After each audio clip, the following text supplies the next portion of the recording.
Messieurs, dames, bienvenue, asseyez-vous. Donc on a aujourd'hui une table ronde. Quels sont les mécanismes à l'œuvre dans les collaborations artistiques qui croisent danse hip-hop, entre autres danse sociale urbaine, et d'autres disciplines du spectacle vivant. Donc, je pense que je vais vous demander de vous présenter l'un après l'autre, mais d'abord je vais juste introduire la thématique et pour que vous puissiez rebondir un petit peu sur les problématiques que je vais peut-être réussir à dégager. Donc, est-ce qu'il faut être puriste, hip-hop? Est-ce qu'il faut montrer sa danse, dans quel cadre, pour qui, etc. Est-ce que quand on n'est pas du hip-hop, on a le droit de travailler avec le hip-hop? Enfin, voilà, c'est des questions qui reviennent de temps en temps. Moi, par rapport à mon parcours personnel, je voudrais juste raconter que, en fait, avant de monter ma compagnie en 2005, j'étais interprète pour pas mal de compagnies et j'avais fait Suresnes Cité Danse plusieurs fois. Donc en 2003, je travaillais avec Faustin Nicolas, avec qui Mabuchi a travaillé. Donc, en fait, qui m'a même incité à monter ma compagnie. C'était une rencontre vraiment super.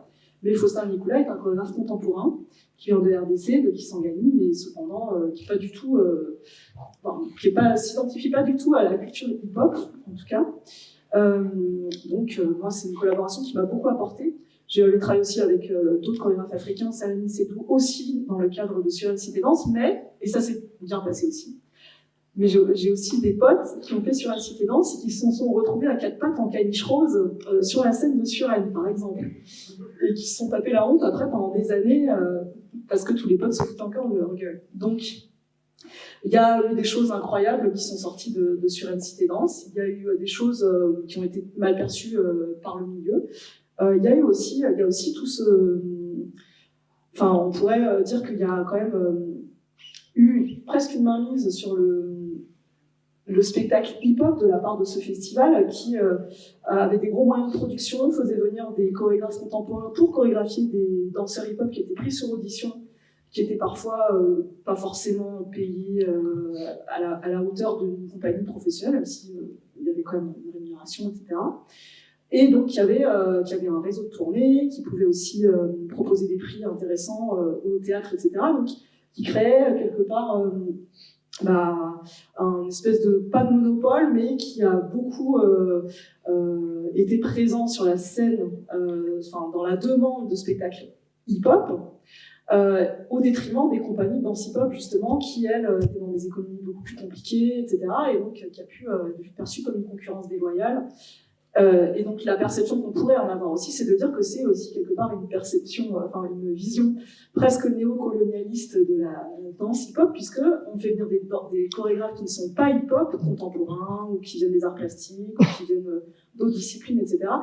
Parce que les danseurs hip-hop étaient perçus comme des artistes qui n'avaient pas forcément les outils pour eux-mêmes mettre en scène, comprendre ce que c'était que la scène, etc. Donc, il y avait cette espèce de garantie de dire, voilà, c'est des danseurs hip-hop, on va avoir tous les bienfaits du hip-hop, mais c'est des chorégraphes contemporains, on va avoir un professionnalisme, etc., etc.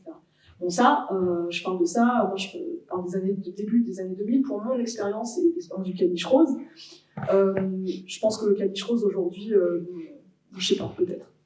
Mais voilà, je pense que vous avez tous été confrontés à ces problématiques et à des collaborations pas forcément hip-hop, etc. Et du coup, qu'est-ce que ça vous a... La question, c'était, voilà, pourquoi ces collaborations, pourquoi ces envies de collaborer entre danse sociale urbaine et d'autres disciplines, comment vous avez vécu, etc., quelles problématiques ça soulève. Donc, on va brièvement faire un petit tour de table pour donner un peu vos différents rapports à cette question-là, avec une petite présentation aussi perso. Seb, est-ce que tu veux commencer? Donc une présentation d'abord? Ouais, rapide. Ok, alors j'ai une présentation rapide. Du coup, j'ai commencé la danse par la hype au début des années 90 à Genève. Je suis français d'origine, j'habitais vers la frontière et tous les lieux culturels et clubs, parce que c'est une danse qui se pratique beaucoup en club, donc j'étais à Genève, donc j'ai beaucoup pratiqué de 90 jusqu'en 2000, et du coup il n'y avait plus trop de danse vers 96 comme ça, donc j'allais souvent à Paris, j'habitais à Paris 3 ans, 2000-2003, c'est là que j'ai connu un peu plus l'histoire de cette danse-là. J'ai eu l'opportunité de connaître les grands noms en France, de faire aussi des workshops avec les Américains qui venaient beaucoup à cette époque, sur notamment la danse debout, parce que je fais que de la danse debout. Et donc je suis revenu ensuite à Genève et j'ai commencé à vouloir partager, organiser des choses, notamment avec des événements de danse, le Juste Debout qu'on a fait pendant 15 ans en Suisse, le festival Grenouille qui existe maintenant depuis 2011, qui a comme vocation aussi à proposer des espaces artistiques liés aux danses hip-hop qui sont très peu présents en Suisse. Donc voilà, et puis voilà, je continue aussi toujours à danser, je suis toujours un danseur actif. Sinon, pour la question, du coup, moi, ça va plus être du côté, même si je connais un peu ce qui se passe aussi en France, du coup, en Suisse, il y a eu ce qui était, je pense, délicat, en fait, à mon avis, c'est que les personnes qui programmaient la danse contemporaine avaient certains codes, en fait, et ne comprenaient pas forcément la danse, son environnement, la façon de la pratiquer spontanément. Et je pense que, alors moi, c'est ce que j'ai vécu pour aussi avoir fait des créations, notamment à l'ADC, qui est l'association de la danse contemporaine de Genève, en 2007. Du coup, il y avait des codes qui étaient différents et peut-être qu'il y a peut-être un manque de recul aussi, moi, de ma part. Mais du coup, on s'aperçoit que c'est pas deux mondes qui se rencontrent, mais il y a un espace scénique qui s'ouvre.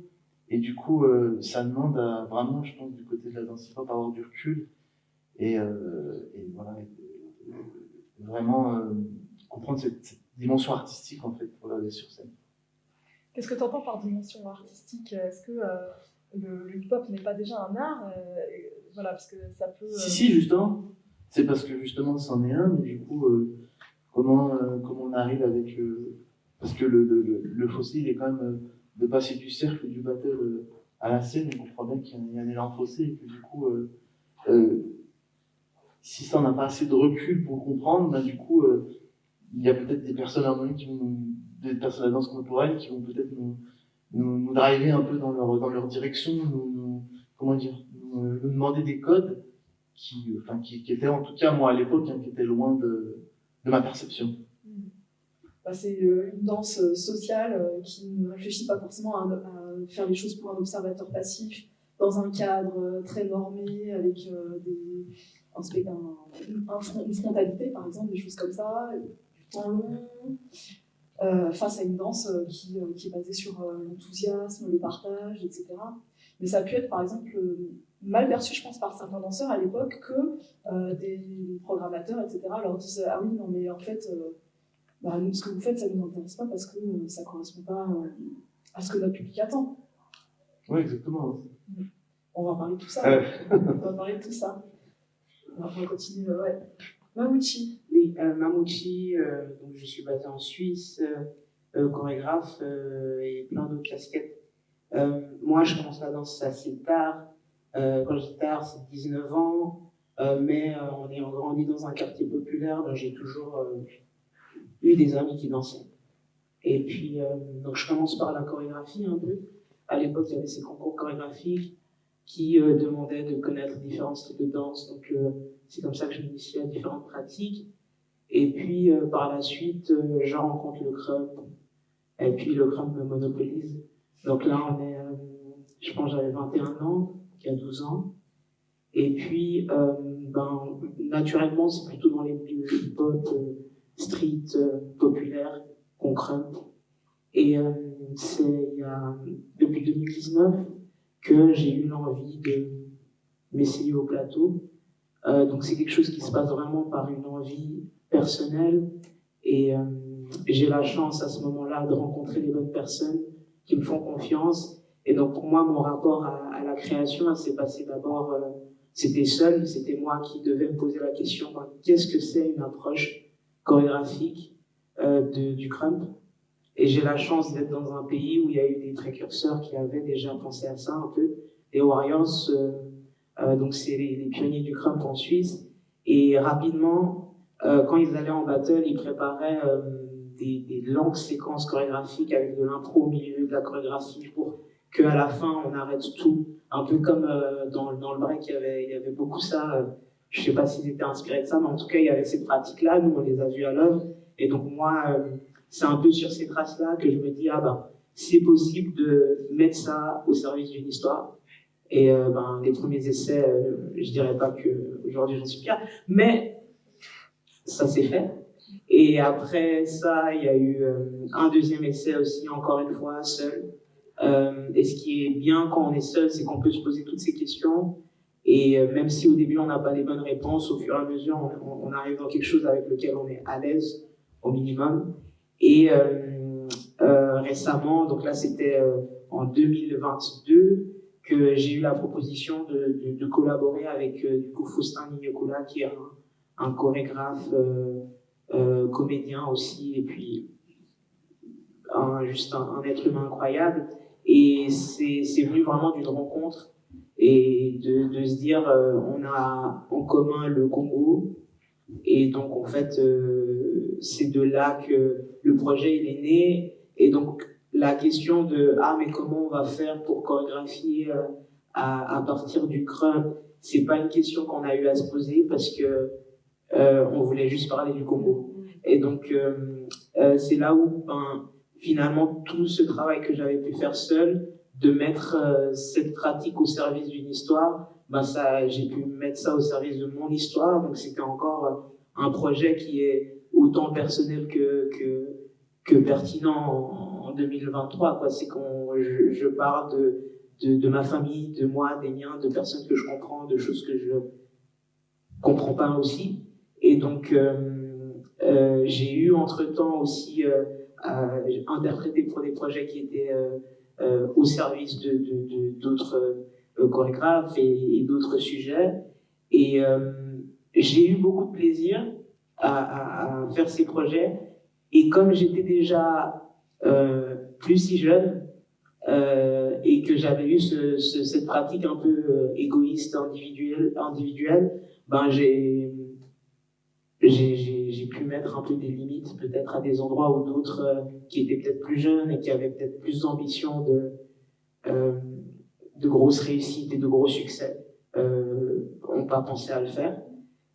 Donc je pense qu'en étant dans un contexte suisse, en ayant un job, je suis enseignante en langue à côté, donc en ayant un job qui m'assurait de couvrir certains frais, en ayant une famille qui me soutenait, j'étais déjà dans quelque chose qui était assez peu ordinaire pour la pratique que j'ai, le crump.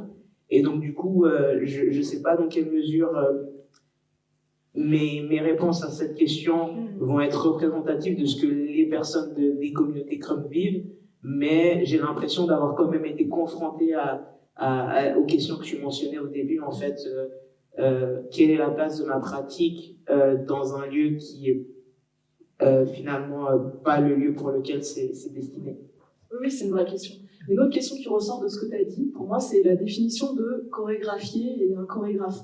Parce que souvent, je pense qu'il y a un malentendu qui est lié à l'acceptation de ce mot pour, par exemple, le chorégraphe de clip, où tout le monde est chorégraphe sur sa bio Instagram, alors que tu as chorégraphié tes élèves dans ton cours, en fait. Et finalement, il y a un peu cette amalgame entre le chorégraphe et le prof de danse. Et même moi, par exemple, moi je suis chorégraphe, mais c'est pas moi qui apprends aux gens à danser. Et quelque part, il y a parfois une attente on se dit, le chorégraphe, il doit savoir tout faire, il doit tout comprendre, et c'est lui qui dit exactement ce que les gens font. Donc, en fait, par rapport à ce que tu disais, j'ai pas l'impression forcément dans ma rencontre avec, par exemple, avec Faustin, qu'il a dénaturé ma danse ou quoi que ce soit et qu'il a respecté mon identité. Pour moi, déjà, ça m'étonne pas de cette personne, mais c'est aussi c'est la vision du chorégraphe en tant que quelqu'un qui donne une histoire, qui crée une histoire avec la danse, qui la met dans un contexte qui soit propice à ce qu'elle exprime quelque chose, plutôt que quelqu'un qui essaie absolument de se voir dans la personne en lui inculquant des mouvements, etc. Justement, ça c'est une question qu'on a dû se poser. Donc, j'ai pu faire partie d'un projet. Donc Nina Negri a écrit Sous influence, en tout cas a adapté Sous influence, qui est ce film de Cassavetes qui parle un peu d'une femme qui est considérée comme anormale, et elle a voulu avoir au plateau 2 comédiens et 2 danseurs de crump. Et puis, à la base, elle devait chorégraphier, mettre en scène et faire la création. Et puis, on a pu discuter de ça parce que moi, par rapport à où j'en étais dans mon parcours, j'avais bien conscience que il y a une pratique qui a sa grammaire, qui a sa manière de pouvoir transmettre certaines émotions. Et puis, étant donné qu'elle ne connaissait pas cette pratique, ou en tout cas elle avait été touchée par cette pratique, mais elle la connaissait de l'extérieur, pour moi, c'était clair que j'allais devoir, à partir de ce qu'elle me donnait comme histoire, et j'allais devoir explorer par rapport aux outils qu'il y a dans ma culture, explorer et dire, ah, avec tel outil, tel outil, tel outil, on arrive à raconter ce que tu veux raconter. Et c'est là où on a eu cette discussion et on s'est dit que c'était naturel que les Crumpers, donc c'était Dakota, moi, et puis Quiet Storm, donc Girl Main Event, qui avions aussi la casquette de chorégraphe, parce qu'à partir du moment où je ne peux pas utiliser uniquement les instructions que tu me donnes, mais je dois aussi partir dans ma petite boîte à outils et puis sortir un tournevis, bah, moi aussi j'ai monté le meuble. Donc c'est comme ça qu'elle aussi, naturellement, elle a dit avec plaisir, parce que ça amène à tout ce qui est en lien avec la professionnalisation, les crédits, les droits d'auteur, et de s'insérer finalement dans ce réseau professionnel. Et pour nous, c'était hyper important de rendre ça aussi, pas uniquement à nous, mais au Crump, qui a aujourd'hui des experts qui savent expliquer avec quel dispositif on peut arriver à quel résultat. Oui, je comprends tout à fait ça. Moi, ça me fait penser à quelque chose. Je ne sais pas si vous connaissez Franck Delouise, il y en a qui connaissent, c'était un chorégraphe hip-hop de la première génération qui a fait certaines pièces qui ont beaucoup marché, notamment Drop It. Et je sais qu'il a arrêté sa compagnie parce que justement il avait des problèmes avec les interprètes qui revendiquaient tous qu'ils étaient aussi chorégraphes et qui voulaient des droits, etc. Et finalement, ça a fait exploser la compagnie et elle s'est arrêtée. Donc c'est quand même un sujet voilà, finalement, qu'est-ce que le chorégraphe et est-ce que, parce que c'est tes mouvements, c'est ta danse, est-ce que du coup t'es chorégraphe, co-chorégraphe ou voilà, est-ce qu'il doit y avoir une hiérarchie, etc. Est-ce que l'idée du collectif aussi, de juste danseurs, sans une personne qui finalement prend des décisions à un moment, ça fonctionne? Ça aussi, c'est des questions qui sont, à mon avis, qui se rapprochent, quoi. Voilà, donc j'ai pas de réponse, mais... Ouais. Du coup, moi, c'est Marion Arisiou. Moi, je suis danseuse contemporaine, chorégraphe contemporaine. Donc, j'ai commencé la danse comme toute petite fille, comme je disais tout à l'heure, en France, par le classique, en juste au corps. Puis le modern jazz, puis le contemporain. J'ai eu une formation, on va dire, normale en France, de contemporain sur 4 ans. Et pendant cette formation, j'ai rencontré des b-boys qui m'ont fait des petits entraînements comme ça dans la rue. Et là, il y a eu vraiment cette question-là chez moi d'hybridité, en fait, de me dire, j'ai pas envie de rester dans quelque chose de formaté, de ce qu'on m'a appris dans le classique, dans le contemporain. Mais je sentais en fait dans mon corps quelque chose qui s'ouvrait par cette pratique-là. Après la formation, j'ai dansé pour plusieurs chorégraphes, notamment en Afrique de l'Ouest, Saleh Sano et Serge Koulibaly. Et en fait, faire ces voyages là-bas, notamment au Burkina, l'hybridité, vraiment, elle a explosé parce que j'ai rencontré les danses traditionnelles de là-bas. J'ai rencontré aussi de nouvelles manières de chorégraphier, de voir la danse, de pourquoi aller sur scène. Et tout ça, ça a vraiment continué à casser en fait, ce formatage que j'avais eu. Quand je suis rentrée en France, j'ai travaillé avec Amana Dianor, donc qui est dans du hip-hop, en tant que danseuse contemporaine. Mais ça continuait toujours à moi me questionner en me disant ok, en fait, les frontières peuvent être explosées, ce que je n'avais pas appris pendant ma formation. Et quand j'ai créé ma compagnie, donc en 2014, j'ai tout de suite voulu dans chacune de mes pièces amener ce que j'appelle mon challenge de dialogue avec quelque chose que je ne connais pas, soit une pratique, un photographe, un vidéaste, soit vraiment un style de danse. Pour continuer en fait cette question-là d'hybridité, pour que moi, ma danse ne reste pas dans quelque chose et mon écriture chorégraphique ne reste pas dans quelque chose de confortable. Et un peu cette danse qu'on dit en France savante de classique contemporain. Et du coup là, il y a quelques jours, j'ai fini ma création qui s'appelle Old Fat et qui est un duo avec une danseur de crump, Michael Florestan. Et le crump, en fait, je l'ai rencontré via Dexter dans un de mes voyages au Sénégal, où il m'a fait découvrir cette danse et pour moi, ça a été un coup de cœur. Alors, je ne l'ai pas pratiqué tout de suite, mais j'ai vraiment ressenti quelque chose de profond comme moi quand je suis sur scène. Et je me suis dit, ok, merci Dexter. À un moment donné, je veux dialoguer avec cette danse-là, comprendre d'où elle vient, parce qu'au début, c'était juste l'image, en fait, et ce que j'ai ressenti. Et quand j'ai pensé cette création-là, d'abord, c'est posé dans ma tête, est-ce que c'est de l'appropriation culturelle?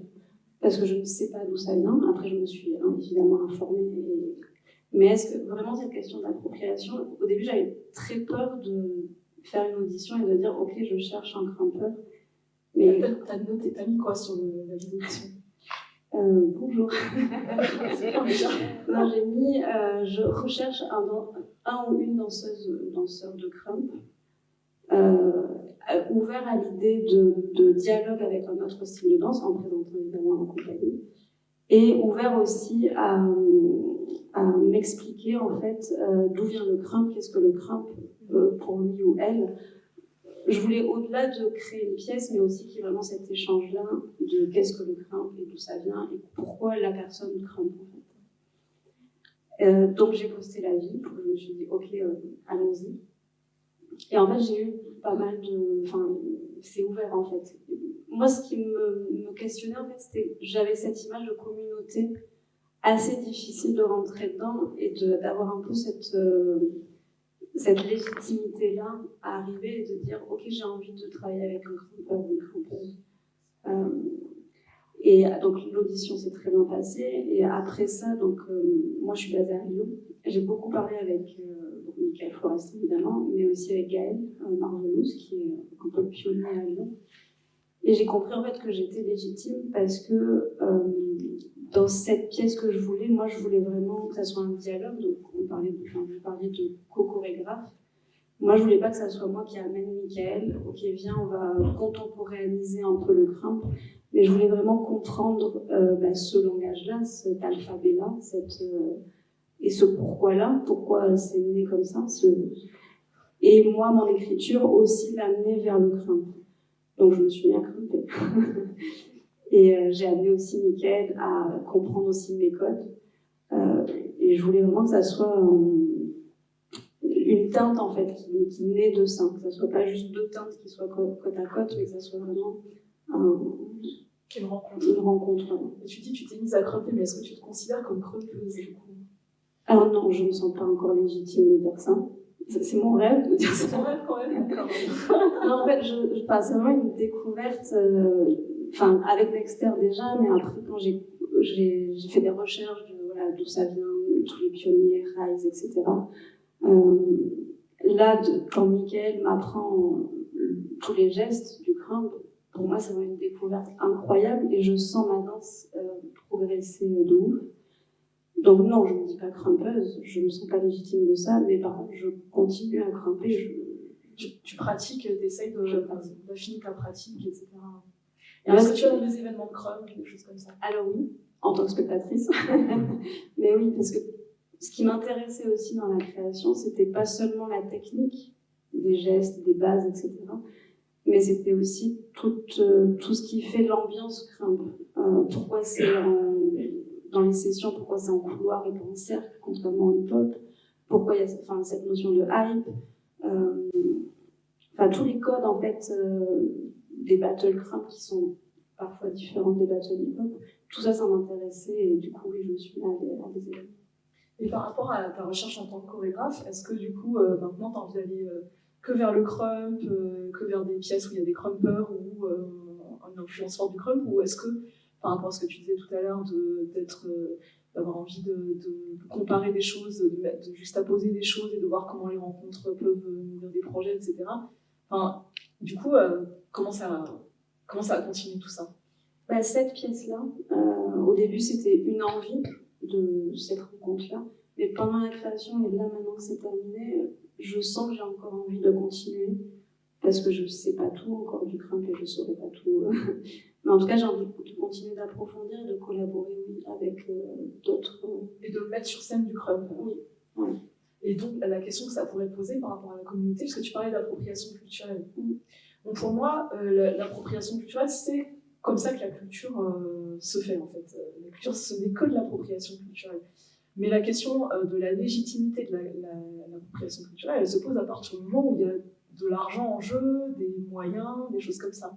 Du coup, c'est pas du tout quelque chose d'une attaque personnelle, mais la question, c'est quand même, en chorégraphiant toi-même du crump, en tout cas en t'accompagnant en mettant en avant du crump sur scène, est-ce que du coup, t'as pas peur d'invisibiliser les personnes qui viennent de ce milieu et qui voudraient monter leur compagnie elles-mêmes sans passer par quelqu'un d'extérieur au milieu, qui est un peu la même question qu'on aurait pu poser quand je parlais de Suresnes et quand je parlais du hip-hop des débuts. Parce que là, on est dans les débuts du crump sur scène. Ouais. Bah si, j'ai peur de ça. Mais du coup, je balance entre est-ce que j'ai peur, donc j'arrête et je reste dans mon confort et légitime d'aller dans l'expertise que j'ai dans la danse contemporaine, ou soit c'est aussi moyen de petit à petit, alors je dis pas du tout que mais d'amener les institutions à penser aussi que, ok, on peut aussi briser les frontières et être ailleurs. En tout cas, oui, c'est vraiment une question, j'ai pas encore de réponse. Je suis mes envies de chorégraphe et de créatrice de danse et de danseuse. Après, est-ce qu'il faut que je me freine? Parce que quand je parlais d'appropriation culturelle, pour moi, c'était dans le côté négatif. Parce que je l'ai aussi beaucoup eu quand j'ai travaillé avec Serge et Salia au Burkina. Ah, elle est blanche en fait, donc elle fait de la danse de blanc. Et du coup, tout le côté rythmique que Serge et Salia voulaient m'inculquer en fait et m'ont appris. Il y avait aussi ça, en fait, ils m'ont donné la légitimité de le faire sur scène. Et du coup, peut-être qu'avec cette expérience-là de danseuse et cette ouverture qu'on m'a donnée, peut-être en tant que chorégraphe, j'ai aussi envie de faire ça d'une autre manière avec le crump.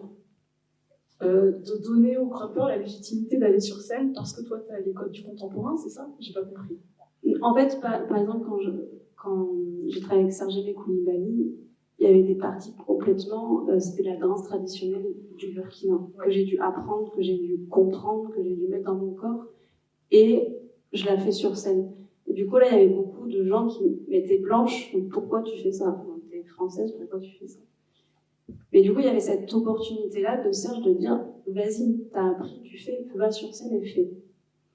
Et du coup, je me dis, moi maintenant, en tant que chorégraphe qui peut aller sur les plateaux, je peux peut-être dire aux grimpeurs, ok, vas-y. Tu vois, il y a ce truc-là de miroir, en fait, de passer d'interprète où on m'a donné cette opportunité-là, à chorégraphe, donner l'opportunité-là. Mais c'est pas du tout une réponse, c'est encore une réflexion par rapport à la peur. Dans le sens d'ouvrir des portes et de dire c'est aussi une danse qui peut se faire sur scène, etc. Mais après, est-ce que les institutions aussi ne sont pas déjà dans cette démarche par rapport au crump? Est-ce qu'il y a besoin de le faire? Enfin voilà, c'est une question aussi, hein, parce que par exemple, dans les débuts du hip-hop, il y avait des compagnies comme Montalvo et Hervieux qui brassaient énormément de danseurs hip-hop, voilà, très performants, qui étaient connus dans les battles par exemple, etc. Et en fait, c'était vraiment la compagnie hip-hop, sauf que Montalvo Hervieux, lui, c'est créateur vidéo et elle est ancienne danseuse classique, si je ne me trompe pas. Et donc, effectivement, il donnait une certaine légitimité aux danseurs hip-hop à l'époque. Et donc là, j'ai l'impression que toi, tu es en train presque de t'identifier à cette image-là. Je ne sais pas si je me trompe. Peut-être que c'est pas ça que tu es en train de dire, mais...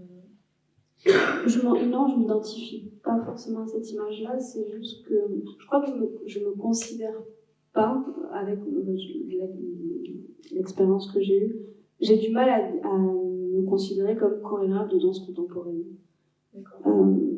Alors oui, il y a des codes dans la danse contemporaine, mais c'est vrai que je veux pas être j'utilise le mot formatage parce que c'est ça que j'ai eu en formation. De la danse contemporaine, c'est ça. J'ai plus envie d'être dans quelque chose de plus général Et c'est pour ça que cette question d'hybridité-là, vraiment, est au cœur de mon travail pour...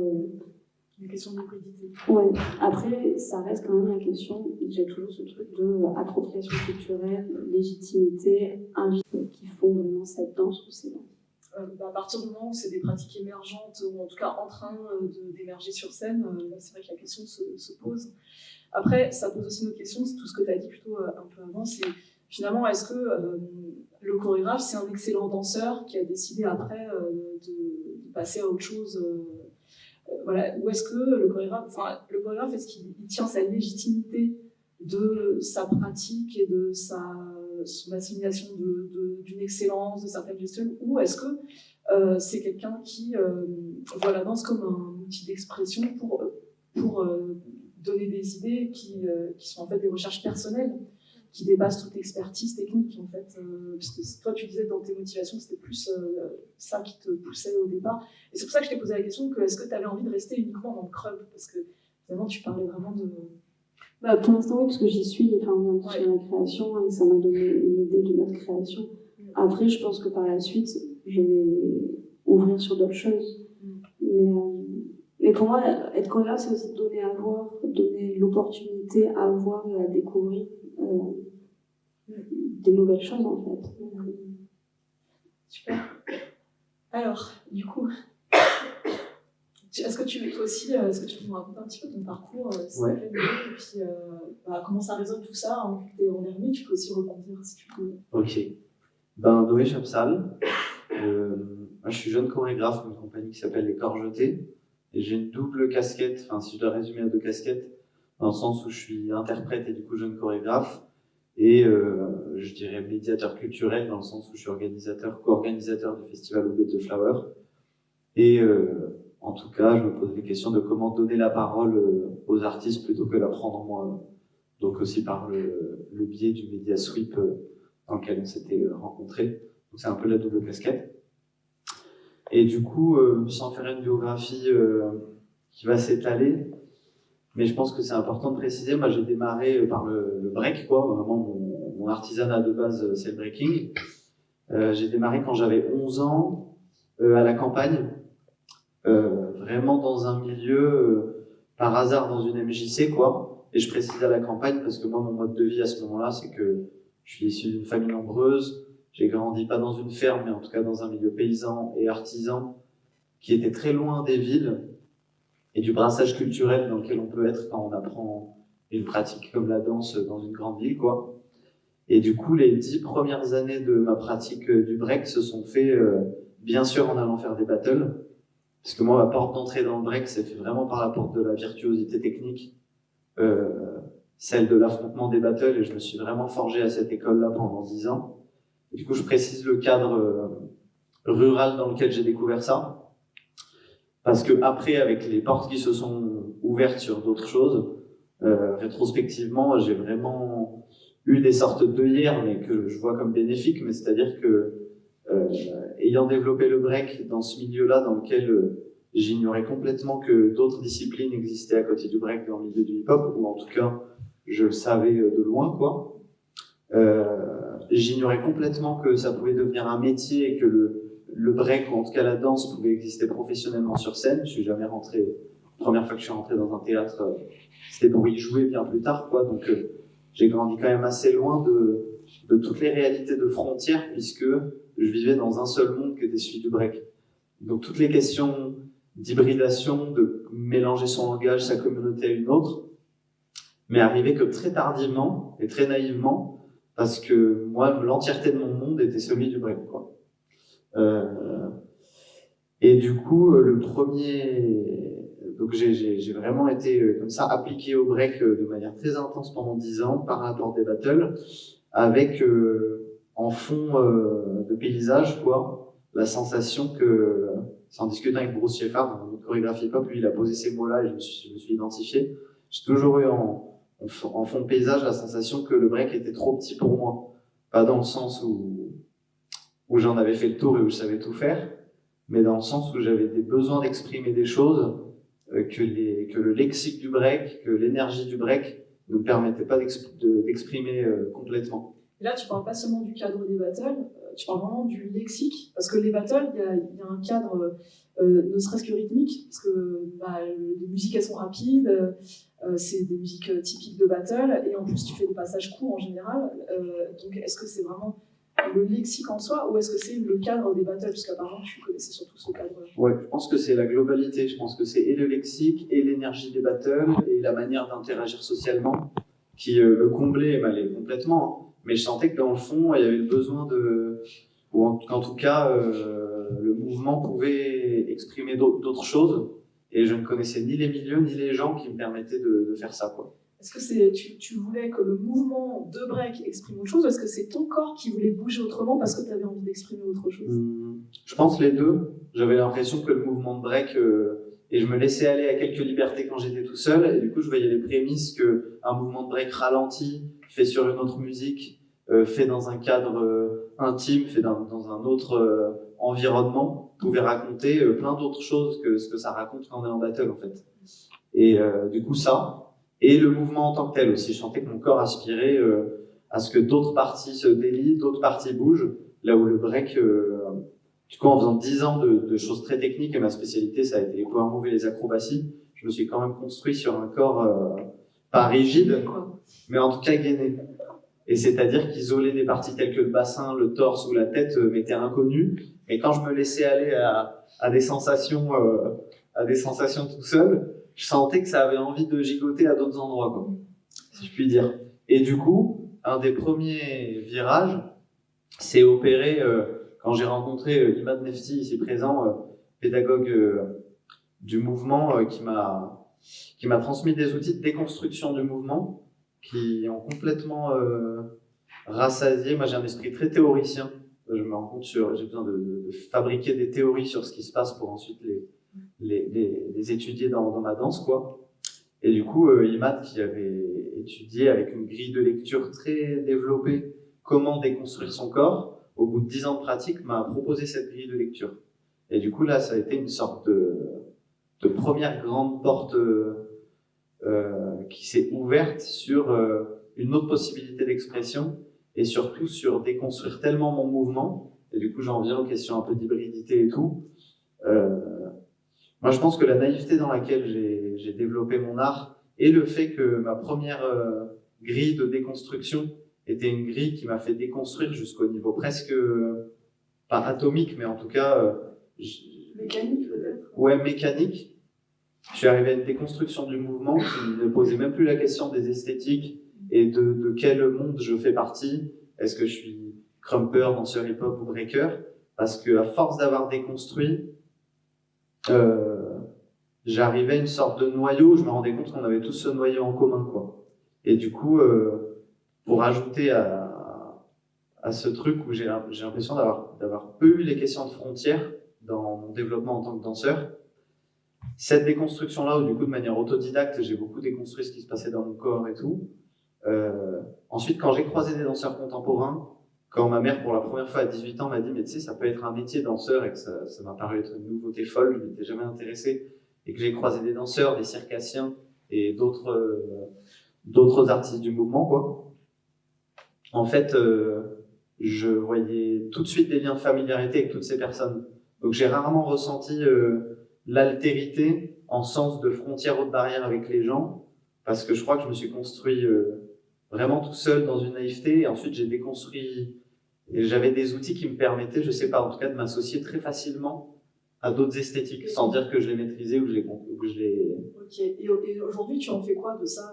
Tu mets ça en scène, tu te mets en scène, tu mets d'autres en scène, comment ça influence ce qui est visible de ton travail? Ouais, et ben du coup j'ai été interprète, et je continue d'être interprète au sein de plusieurs projets, et quand j'ai démarré à travailler en tant que chorégraphe, c'était pour la partie show chorégraphique qu'on connaît bien dans le break et tout, mais presque ça, c'est une première parenthèse qui pour moi est la pré-découverte un peu de métier de chorégraphe, quoi. Et ensuite, j'ai répondu à une commande qui était une commande pour mettre en scène 4 musiciens et 3 danseurs. Donc, elle a été le premier travail où je me suis essayé à ces choses-là. Et là, je viens de terminer un duo qui s'appelle Viscum avec une danseuse une danseuse principalement de jazz, qui est une danseuse jazz contemporaine et principalement de jazz. Pourquoi t'es allé chercher une danseuse qui n'est pas break? Ouais. Et quand on s'est posé la question de collaborer avec quelqu'un, en fait, quand j'ai regardé l'entièreté des gens que j'avais croisés un peu dans les créas, dans les battles et tout, en fait, avec elle, s'est fait une rencontre très intuitive au niveau du mouvement, où la première fois qu'un chorégraphe nous a demandé d'écrire un duo tous les deux, on a écrit très instinctivement quelque chose, et j'ai vu émerger un peu en direct quand on écrivait une sorte de troisième langage qui n'était ni du jazz ni du contemporain, ni du break, mais une sorte d'hybridation entre les deux qui était un troisième langage qui n'était ni fait d'une addition des éléments des deux, mais qui était vraiment une sorte de, je sais pas, de langage que je pouvais nommer, mais auquel je Votre me... langage, quoi. Ouais, c'est ça. Petit langage. Et du coup, tu définis ça comment? Pour le public, pour les personnes à qui tu parles du projet? Très bonne question. J'aimerais bien passer en fait de cette réponse-là, mais force est de constater que quand on doit faire des dossiers de subvention et que les programmateurs nous demandent dans quelle catégorie ils vont pouvoir la mettre pour des questions soit de quotas, soit autres, je me suis rendu compte qu'il fallait que je pose un mot sur l'esthétique qu'on était en train de développer. Et je trouve ça embêtant comme question. Moi, j'aimerais m'en passer, mais du coup, quand il y a des programmateurs ou programmatrices qui sont venus me voir en me disant c'est pas du hip-hop que tu fais, c'est de la danse contemporaine. Ce à quoi je répondais, c'est pas possible, j'ai jamais pris de cours de danse contemporaine. Et je pense que, comment je le décris aujourd'hui pour m'en sortir, mais c'est vraiment pour m'en sortir, je dis que c'est une gestuelle contemporaine, qui est une hybridation entre de la danse jazz et de la danse hip-hop, mais que moi je viens à 100% du break, et que mon artisanat de cœur c'est le break. Donc je botte un peu en touche en disant surtout là d'où je viens, plutôt que qu'est-ce que c'est en fait. Et quand on a fabriqué cette gestuelle, on s'est beaucoup plus posé la question de qu'est-ce qu'elle racontait qui dépasse l'esthétique, plutôt que quelle esthétique on a envie d'utiliser. On n'a jamais verbalisé les outils, on s'est jamais dit là pour les 3 prochains beats tu aurais des moves de jazz, et toi tu aurais les mots des esthétiques qui ne faisaient pas partie de notre travail, ce qui nous a permis j'ai l'impression de pousser l'hybridation en décloisonnant un peu ces trucs-là, quoi. Ok. Oui, c'est intéressant de voir qu'il y a effectivement des catégories qui sont nécessaires pour parler de soi à un public, à des sponsors, à des institutions, etc. Et du coup, pourquoi elles existent et qu'est-ce qu'elles sont censées représenter, et du coup, comment nous on navigue ou pas grâce aux étiquettes ou par les étiquettes en tout cas. Et justement, je vais poser la question à Sébastien. Toi, donc, tu es programmateur du festival Move. Et donc, est-ce que c'est un festival hip-hop? Comment tu utilises comment tu choisis ce que tu mets dans ce festival, et comment tu en parles à tes partenaires, à ton public, pour que, quand ils décident de venir, ou de te sponsoriser, ou de t'accueillir en tant que partenaire de théâtre et tout, ils ne soient pas déçus par rapport à ce qu'ils vont recevoir, qu'est-ce que tu promets, etc. Et comment tu vois les choses? Merci, très bonne question. Du coup, c'est vrai que ça arrive souvent en fait dans le passé où il y a des projets qui ne correspondaient pas en fait pour moi à ce qu'est la danse hip-hop. Ce qui était aussi une petite anecdote, c'était des chargés de diffusion qui voulaient m'appeler pour m'expliquer ce que c'était le hip-hop. Je trouve ça marrant en fait, du coup. J'ai quand même vécu depuis des années dedans, du coup je me suis dit que ça peut être intéressant aussi de voir quelle est leur définition. Mais alors c'est toujours délicat de dire, comment je qualifie moi ce qu'est la danse hip-hop sur scène. Mais en l'occurrence, même sans rentrer dans les esthétiques, je pense qu'il y a des tensions de corps, il y a des tensions de corps, des façons de prendre la musique, une forme d'authenticité qui pour moi correspond en fait à que je définis comme la danse hip-hop. Et c'est-à-dire que je pense que alors ça c'est un langage que moi, avec mon expertise, je peux arriver à regarder quelqu'un 30 secondes et savoir d'où il vient en fait, et de quelle danse il vient assez vite. Parce que je pense que dans le danse hip-hop, on en parle encore, c'est une danse pour moi qui vient aussi du cercle, qui vient de quelque chose qui est de l'expression, de quelque chose qui est assez aussi quand même profond, et on sent toute cette tension, toute cette énergie, et ça veut pas dire qu'il faut une pièce qui, enfin je veux dire pendant 1 heure qui envoie, mais il y a comme une forme pour moi, voilà, je dirais de tension, d'authenticité, qui correspond pour moi à ce que c'est la danse hip-hop. Et là je vais pas parler d'esthétique, parce qu'on peut rester que dans la forme, et que du coup quelqu'un peut très bien aussi apprendre des formes dans une danse sans en avoir le fond.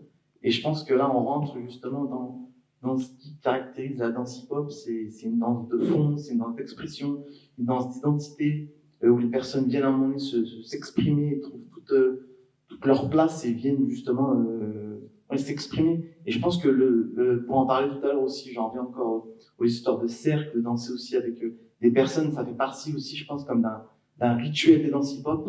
Et aussi, je me questionne beaucoup sur les enseignements en fait de danse hip-hop qui sont que dans des studios où à un moment donné on sent qu'on n'apprend que du mouvement. Et je pense qu'il y a un aspect aussi émotionnel de la danse hip-hop. Puis on est renvoyé qu'à sa propre image face à un miroir. Oui, face à un miroir d'ailleurs. Et je pense que voilà, il y a aussi le fait de danser face à un individu nous renvoie quelque chose. Il y a tout ce processus-là. Je pense qu'il est important aussi dans l'enseignement, c'est-à-dire de re-questionner un peu le côté émotionnel de la danse. Qu'est-ce qui se passe en fait en termes d'émotion? Qu'est-ce qui vibre au-delà d'apprendre du mouvement? Parce que j'ai fait une digression en fait pour. Non, mais parce que en fait, ça me fait penser à relier un peu ce que dit Noé, parce que je pense que toi, tu as parlé d'authenticité et tu parlais que c'est une danse d'identité. Et donc, moi, quand je pense au hip-hop, sous ces termes, je me dis, voilà, c'est parce que justement, ça vient d'une danse sociale, ça vient de pratiques où tu rencontres l'autre, où il y a le battle, il y a la rencontre, où il y a vraiment des choses où tu affirmes ton statut, où il y a une hiérarchie aussi, il y a des choses qui se construisent et qui définissent ton identité, qui vont définir aussi même ta posture tout seul, ta posture dans un cercle, ta posture par rapport aux autres, etc. Donc, qui sont fortement liées à un référentiel culturel fort, à des choses qui sont de l'ordre de l'identification à un héritage, à des pratiques, à des musiques spécifiques, etc. Mais tu dis que c'est une forme d'authenticité et de ressenti. On est d'accord? Et que c'est ça qui est bien. Lui dit la même chose, mais en gros, il dit, bon, il vient du break, certes, mais quand tu dis que quand tu as l'impression d'être libre, quand tu es dans ton mouvement, la recherche mécanique du mouvement, le lien avec ta partenaire qui est vraiment sur une communication non verbale, quelque chose de l'ordre de l'instinctif et tout.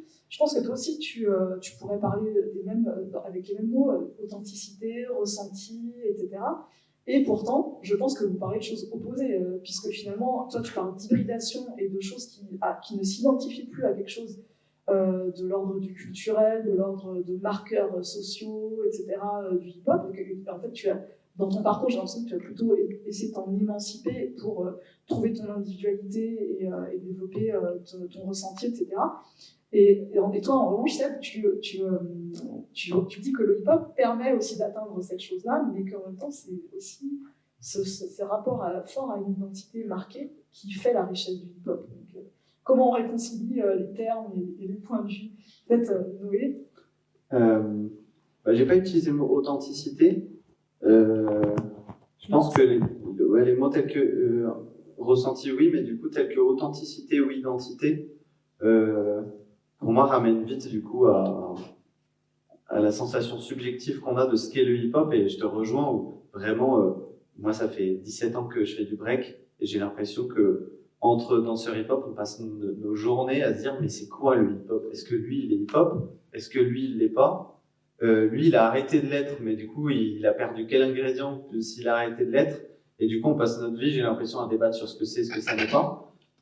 Moi, j'ai pas l'impression d'avoir cherché à le fuir ou à m'en émanciper, mais force est de constater que quand je suis avec des danseurs contemporains, ils me disent que je suis plus hip-hop des danseurs contemporains, et quand je suis avec des danseurs hip-hop, ils disent que j'ai une tendance contemporaine. Et moi, en tout cas, ce que j'ai gardé de hip-hop, de profondément hip-hop, parce que je me suis posé cette question quand même en me demandant est-ce que je suis pas en train de fuir quelque chose. C'est, comme j'ai dit, moi j'ai grandi dans un contexte culturel quand même, et même l'histoire de ma famille s'éloigne quand même de ce qu'est l'histoire générale du hip-hop. Donc j'ai dû trouver d'autres manières de m'identifier et de pourtant me sentir hip-hop. Et donc moi, ce que j'en ai retiré de hip-hop, c'est vraiment le process. C'est-à-dire que Pour moi, le hip-hop, avant d'être une manière de s'habiller ou de parler, c'est une manière d'être au monde moi, les mots que je mets dans ce process, il y a la débrouillardise, il y a une forme d'urgence dans l'envie de s'exprimer, et il y a un besoin de créer une sorte de puissance contenue. Pour citer quelques mots, et donc moi, dans ce que j'ai l'impression de faire aujourd'hui, je trouve que je reste hip-hop dans le sens où les procédés et la manière dont je le fais m'apparaissent hip-hop, dans le sens où j'ai l'impression de m'être toujours débrouillé de manière autodidacte, d'exprimer une forme de puissance, mais à la limite, je vais finir en concluant de manière un peu bizarre, mais à la limite, que certains ne me disent pas hip-hop ou me disent que je ne le suis plus, m'importe très très peu. De toute façon, on ne sait pas trop ce qu'il y a sous ce terme. Donc, Seb, est-ce que tu veux réagir? Parce qu'en tout cas, la question que je t'avais posée au début, c'était aussi pourquoi toi tu as un festival, enfin, je ne sais pas s'il y a marqué hip-hop dessus, mais pourquoi c'est important peut-être de défendre ça, ou en tout cas que les gens arrivent à identifier ce qu'ils vont voir pour un peu déjà. Du coup, on l'appelle danse urbaine parce que du coup, c'était l'idée en fait que ça regroupe les différents styles qu'il y a qui sont pas forcément liés à la culture hip-hop, notamment comme le walking ou le locking ou le popping. C'est pour ça qu'on a utilisé le terme danse urbaine. Après, moi, dans mon histoire personnelle, la culture hip-hop, c'est quelque chose qui m'a touché, qui m'a complètement, même, je dirais, bouleversé. Et je pense qu'en fait, ce que j'ai vécu en étant sur le terrain, je veux dire, les gens qui s'expriment, il y a tellement une force, en fait, une puissance, que je pense qu'en fait, c'est ça que je veux continuer à partager, en fait. Il y a des danseurs contemporains qui sont hyper puissants. Ah oui, non, mais j'en doute pas, mais en fait, moi, ce qui m'a touché, c'est aussi le côté universel, d'aller dans des endroits, se retrouver dans des cercles, danser tous ensemble. Et je pense que c'est vraiment quelque chose qui m'a touché. Et du coup, là, pour revenir aussi, genre, parlant encore de tension de corps, et ben, tu rentres dans des cercles, des fois, tu vois des gars, tu te dis, mais c'est pas possible. Une sorte de possession, en fait. Et c'est pas passé, je veux dire, par des processus réguliers où c'est que tu viens faire ton cours de danse, etc. Il y a des personnes en train d'exprimer des choses qui dépassent la forme, en fait. Et je veux dire, pour moi, en fait, c'est ce que j'ai envie aussi de transmettre dans le festival, à travers des pièces aussi, des héritages, typiquement aussi dans certaines pièces, les musiques, notamment les pièces underdog. Enfin, je trouve qu'il y a plein de choses à transmettre qu'on ne trouve pas dans les milieux culturels. Récemment encore aux Maisons de la Danse, quand j'ai vu le spectacle témoin, je suis super touché d'entendre du mode type et du X-Men, en fait. Tu disais, voilà, ce qui te touche, c'est des gens qui ont des trucs hyper puissants à dire. Et toi, est-ce que tu penses que quelqu'un qui fait une formation va arriver à ça? Est-ce qu'on peut y arriver en passant par une formation ou pas du tout? Ou est-ce que peut-être une formation, ça va empêcher ça? Est-ce qu'un danseur qui est déjà comme ça, qui fait une formation, il va changer? Je sais pas. Alors moi, je suis peut-être un peu de l'école, un peu comme des arts martiaux, t'as un maître, et il te renvoie à toi-même, en fait. Et je pense qu'à un moment donné, c'est super important d'avoir des professeurs ou des enseignants qui ramènent la personne elle-même et qu'elle aille chercher dans ses tripes ce qu'elle a à dire. Parce que je pense que c'est ça, en fait, le danseur hip-hop, c'est quand il va chercher dans ses tripes ce qu'il a à dire. Et moi, je suis persuadé que tout le monde a, au fond, un processus créatif. Tout le monde a des choses à exprimer, mais c'est comment la personne qui est en face va arriver à aller chercher ça, et pas en faisant 10 000 exercices, oui, alors tiens, là tu fais ci, tu fais ça. Et je pense que l'hip-hop, c'est aussi mettre en avant un individu, des personnes qui trouvent leur place, en fait, parce qu'ils n'avaient pas leur place quelque part, et le trouvent à travers ce cercle, en fait. C'est vrai que faire cette démarche, c'est déjà super important de trouver sa place et tout ça. Et quand tu as déjà une place, que tu viens chercher seulement du vocabulaire à travers des cours, c'est une autre démarche que quelqu'un qui est justement qui découvre par la danse sa place dans la société. Ah oui, je pense qu'après, c'est de façon générale, il y a des personnes qui sont venues, ils ont mis un moment, et puis on les a un peu dans quelques temps, mais je veux dire, c'est un peu peut-être dans tout. Je pense qu'il fait qu'une personne reste et qu'au fond, elle a quelque chose à exprimer, c'est ce qu'elle veut dire en fait au fond. Alors, ouais, je vais rebondir justement avec Mamouchi. Dans le solo que tu as créé, que tu as co-créé avec Faustin Mimikula, tu as dit le point commun, c'est le Congo. Et en fait, ton histoire, le Congo, c'est vraiment des choses qui sont profondes. Et finalement, dans ce que tu as cherché, et dans ce qui est là, au centre de ce solo, est-ce que quelque part, la ligne directrice, ça a été le Crump et sa gestuelle, ou son histoire, ou quoi? Ou est-ce que ça a été le Congo? Enfin, comment, en fait, tu as réussi à... En fait, tu as été chercher quoi et comment? Ouais, c'est un peu flou comme question. Ouh là là. Non, pas parce que c'est flou, parce qu'il y a beaucoup à dire. Il faudrait structurer un peu pour moi dans ma tête. En fait, le crunk, comme le hip-hop, comme tu l'as introduit avant, c'est des pratiques, donc des cultures populaires afro-descendantes et afro-américaines surtout. Et donc, pour moi, il y a déjà ça comme base que je prends du coup comme acquis, que quelque part dans l'ADN du crump, il y a du Congo. Ça, c'est moi qui du coup me dit qu'il y a déjà cette généalogie-là. Et après, il y a là, par exemple, il y a plein de personnes qui ont parlé du fait d'avoir été touchées par ces pratiques. Et moi, j'ai l'impression que on est finalement confronté à plein de choses, on est exposé à plein de choses, et il y a des choses qui d'un coup résonnent en nous. Et c'est ça qui fait qu'on peut choisir plusieurs choses dans sa vie, son partenaire, son métier, etc. Et pour moi, le fait que le crump ait résonné en moi, c'est déjà fort par rapport à ce que ça veut dire sur mon corps et la compatibilité que mon corps a avec le crump, que mon histoire a avec le crump. Et donc pour moi, à partir de là, j'ai pu me poser la question. Surtout que je suis sur un solo, je parle de mon histoire familiale, de ma rencontre avec ma grand-mère. Du coup, pour moi, c'est quelle forme ça prend dans mon corps, en sachant que le crump, c'est mon outil principal d'expression, mais en sachant aussi que toutes les danses congolaises, des fêtes de famille, le samedi à 22h, ça, c'est en toi aussi. Ça aussi, c'est en moi. Il n'y a pas eu de coupure dans ta famille par rapport à ça? Si t'es congolais, t'as pas trop le choix. Voilà. Donc, voilà. Mais non, mais sérieusement, c'est que ça aussi, ça a traversé mon corps. Le crump aussi a traversé mon corps, et quand, du coup, il s'agit de raconter ce voyage, cette histoire, il va y avoir, enfin, dans le spectacle, il y a des prises de parole, donc il y a bien sûr, il y a la voix, il y a les images aussi qu'on a pu sélectionner à projeter sur le plateau, et il y a aussi du coup le corps, et c'est pour ça que retracer un peu cette généalogie en disant voilà une danse afro-américaine, pourquoi est-ce qu'en Suisse il y a des crumpers? C'est une question qu'on a eue, mais comment est-ce que cette danse a résonné en vous? Et en fait, on va se rendre compte dans les histoires finalement des crumpers, que ce soit à Paris, que ce soit à Bruxelles, que ce soit à Lausanne, qu'en fait, il y a des rencontres comme ça, mais des rencontres qui ne s'expliquent pas parce qu'elles se passent dans le corps. C'est-à-dire qu'on va rencontrer la personne humainement, on va se dire « Ah ouais, salut, ouais, salut ». Okay. Surtout si je prends les femmes dans le club, souvent c'est « Ah, salut, ah, elle est toute chou, ah. » Et d'un coup, il y a la présélection, et on dit mais je te connais, toi.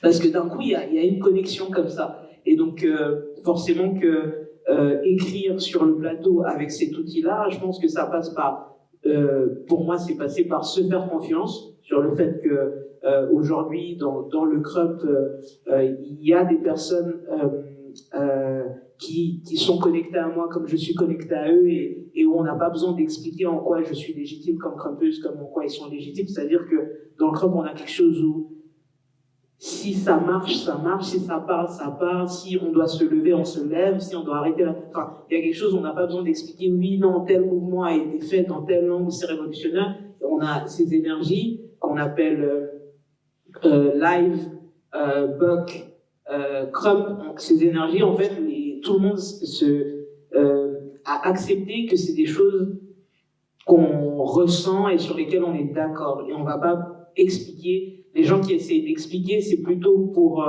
que nous, on puisse le travailler. Mais quand ça arrive, ça arrive. Moi, ça me fait penser pas mal justement à l'aspect rituel de la danse dans les sociétés ancestrales, par exemple, où effectivement tu as ces aspects de trance que peut-être tu reconnais aussi dans le hip-hop, dans la forme du cercle Sébastien, donc où tu as vraiment des choses, effectivement, il n'y a pas besoin de dire, et il y a des choses qui passent, etc. Et par rapport à ça, toi, justement, tu as voyagé au Congo pour ce solo. Oui. Est-ce que tu as retrouvé aussi ces énergies-là? Est-ce que tu as pu aller dans des endroits où des pratiques, où il y avait ce type de pratique plutôt dans la tradition ou dans les danses urbaines africaines? Ouais.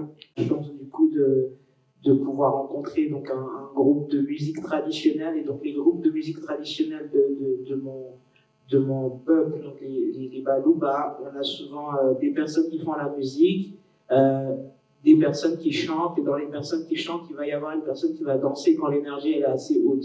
Donc au début, on fait monter l'énergie, il y a le cercle, tout le monde est là, chacun est connecté à ce à quoi il veut être connecté. Il y a des gens qui sont vraiment présents, en train d'interagir, il y a des gens qui sont en train de réfléchir à d'autres choses, et puis du coup, les musiciens, ils ajustent l'énergie.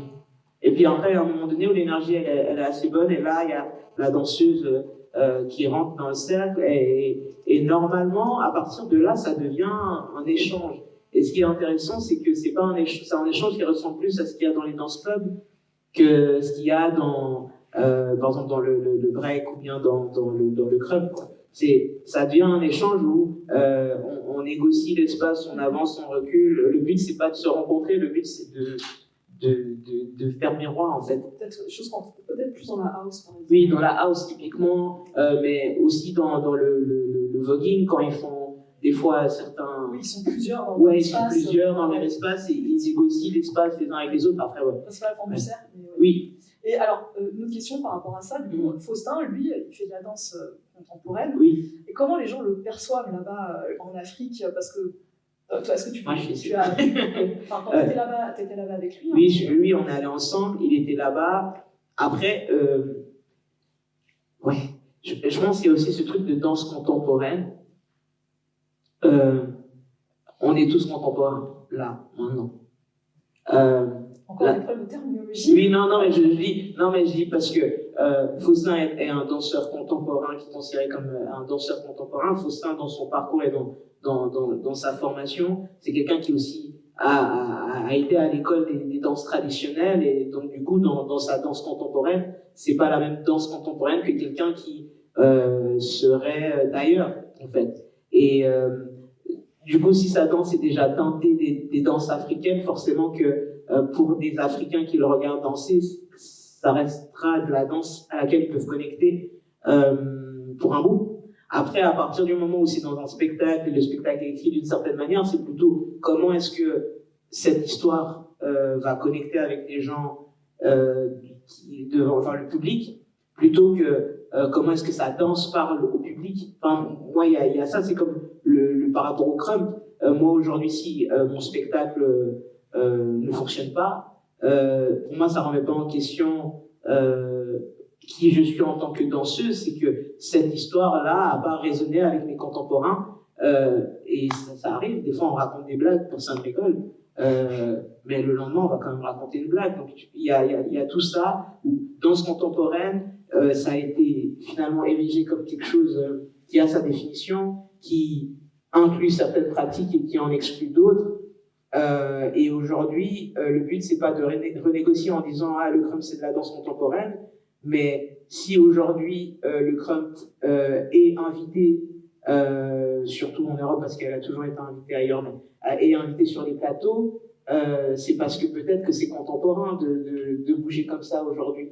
Oui, je pense que le terme de contemporain, en tout cas, ça fait longtemps que je dis que voilà, enfin, ce qui est existant aujourd'hui peut être appelé contemporain, et donc il n'y a aucune raison de ne pas le montrer. Mais c'est vrai que les catégories après peuvent aider à comprendre ce qu'on va voir, hein, c'est un peu la question. Et est-ce que tu fais de la gestuelle contemporaine? Est-ce que tu fais quelque chose qui est contemporain? Enfin, c'est des grosses questions. Mais c'est vrai que parfois les catégories en fait sont quand même existantes et permettent aussi aux programmateurs, aux festivals de cibler un certain public, etc. Donc, justement, je rebondis juste par rapport à ça, parce que pour moi, il y a une chose qui se passe quand il y a ces programmateurs et ces programmations qui mettent en avant des spectacles avec ces cultures-là, c'est que on passe beaucoup, enfin, il y a beaucoup de place qui est dédiée à la culture. C'est-à-dire qu'on va avoir sur 2 pages sur le spectacle, 1 page et demie qui retrace la genèse de la culture et des pionniers et de ressources sur ça. Et on va avoir un paragraphe sur la pièce. Ouais. Et pour moi, ça montre à quel point, en fait, c'est pas du tout une démarche qui vise à intégrer des artistes qu'on considère comme étant des artistes de qualité, qui ont un propos qui va résonner avec les publics qui viennent au théâtre et des publics qui ne viendraient pas au théâtre et qui auraient envie de venir voir ce type de projet au théâtre. Mais en fait, on est en train de vouloir, du coup, pour le coup, s'approprier des cultures et dire elles ont leur place ici aussi. Et moi, j'ai un peu de problème avec, enfin, j'ai un petit problème avec ça quand même. Je pense que ça pose plusieurs questions. Déjà, ça pose la question de finalement qui est le même. Est-ce que tu as eu l'impression à un moment de vivre ces choses-là et d'être intégré à cette dynamique-là, ou est-ce que tu te sens quand même extérieur et voilà, qu'est-ce que ça t'a apporté tout ça comme questionnement aussi? Intégrer, non, je pense pas, parce que je connais pas vraiment la racine de chaque danse. Enfin, pour moi, il y a une importance il y a la pratique, mais il y a aussi comprendre d'où ça vient. Et comprendre d'où ça vient, pour moi, c'est s'intégrer.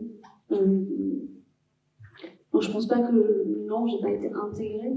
Par contre, en tant vraiment de danseuse, là, je parle vraiment en tant que danseuse, ça a vraiment nourri, mais à 110% ma danse. Et il y a quelque chose qui est ressorti de là, de cet ordre-là, en fait, de nourrir tout le temps. Et c'est après aussi avec le crâne ce qui s'est passé. Que même si j'ai été formée, tu parlais de formation tout à l'heure, j'ai été formée, donc j'ai une expertise, mais il peut y avoir d'autres choses. Et dans ces dialogues-là, que ce soit la danse traditionnelle ou le hip-hop ou le crump, dans le dialogue, je pense qu'il y a cette chose-là et pour moi, c'est ça qui est contemporain, je reprends ce que tu as dit un petit peu, mais on ne parle pas la même langue, mais on peut aller dans la même direction. Et je pense que c'est ça aussi l'intégration, c'est dans un sens accepter l'autre comme il est. Là, je fais un peu des généralités, mais dans son langage à lui. Et à un moment, on va se comprendre pour aller un peu dans le même sens. Mais dans quel sens? C'est-à-dire le sens de juste être dans un échange, et comme disait un petit peu Noé, dans des dynamiques de langage qu'on développe, soit à deux, soit au sein d'un groupe ou d'un collectif, ou est-ce que tu veux dire autre chose en termes, quand tu parles de direction, tu veux dire quelque chose, un propos ou une évolution de la danse dans une certaine direction? Tu sous-entends quoi? Plutôt une évolution de la danse.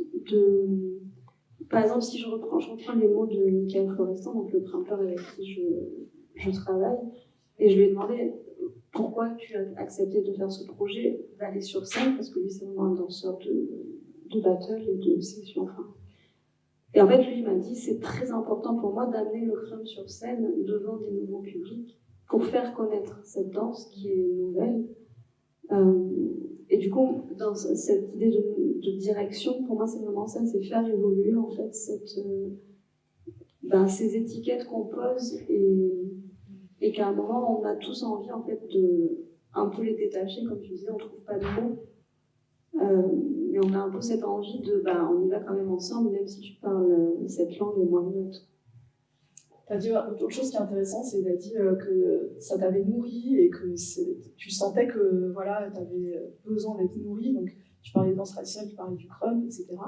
Noé, toi, par contre, c'est l'inverse. Enfin, tu étais enfermé dans le break presque et tu as eu l'impression d'avoir besoin de te nourrir de choses moins peut-être contextuelles, moins marquées, etc. En fait, la question aussi, c'est... Enfin, je pense que... Enfin, à votre avis, est-ce que... peut-être, pardon, je vais d'abord poser la question à Seb. Je sais que Noé, tu vas rebondir après. Est-ce que un danseur hip-hop qui est dans quelque chose, justement, où il dégage quelque chose, déjà un petit peu des choses qu'on peut voir au quotidien. Un danseur on voit tout de suite ce qu'il dégage, il est identifiable parmi une tonne de danseurs, etc. Est-ce que ce danseur-là, il faut le nourrir ou est-ce qu'il faut le pousser à se nourrir, etc. Enfin, en fait, est-ce que bon là, c'est vrai que vous avez deux parcours qui sont un petit peu complémentaires, c'est intéressant, mais moi j'ai l'impression que souvent, aujourd'hui, il y a beaucoup de danseurs académiques qui se nourrissent du hip-hop parce que justement ils se sentent bridés, ils sentent qu'ils ont été formatés, etc. et donc ils ont besoin d'ouvrir. Peut-être toi tu t'es senti formaté dans les battles aussi et que tu as besoin d'ouvrir.